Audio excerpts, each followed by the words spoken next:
Hello everyone and welcome to Mountain Lake Journal. I'm Tom Howard. This week we take you to the school district here in northern New York that is the first in the North Country to buy several electric school buses.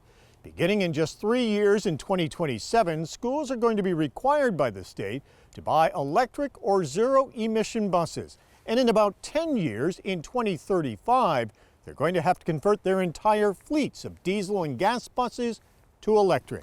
Schools and many lawmakers are raising concerns over the switch to electric buses.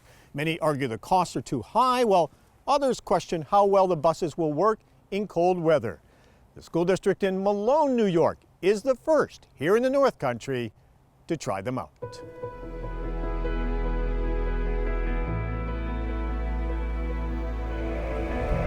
Andy Schrader has been driving school buses for the past decade. He's driven buses fueled by propane, diesel, gasoline, and now electricity. The biggest things driving is how quiet they are. It's much quieter. The Malone Central School District is one of the largest in the region, covering nearly 400 square miles. Schrader's route runs about 60 miles, and he says at first he wondered how long the charge would last. But after being behind the wheel now for a couple of months, he says he's impressed with how well the buses are doing.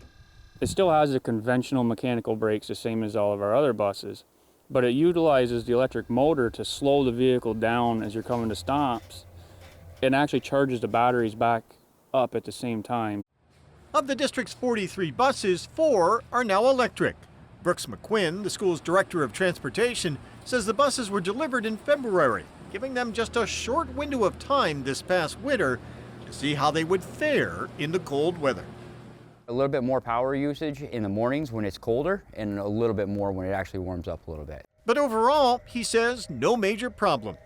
The school superintendent, Brendan Pelkey, says the cost per bus was around $60,000, thanks to a grant from the EPA that funded 87% of the cost, including the charging infrastructure. We're probably going to end up breaking even as it relates to the cost of the bus with the reimbursements from the grant and our state aid for next year.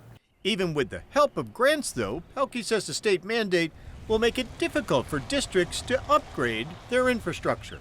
One of the biggest challenges for us will be infrastructure because right now currently our bus garage has an 800 amp service to it, and bus charging stations each utilize about 100 amps of that service. So in order for us to be able to do it, we're going to have to work with our local utility, National Grid, to beef up a service inside the garage. And then on the flip side of that, the other issue will be if we don't get grants, the cost of the buses is much, much more than probably 3 times what a propane bus or even a gas bus are. So we'll have to look for ways to be able to pay for those. Meantime, Brooks McQuinn says they will continue to use the electric buses as the district works towards a zero-emission fleet. We've already taken an approach for a healthier situation, and I think that going forward, the EV buses are a welcome addition.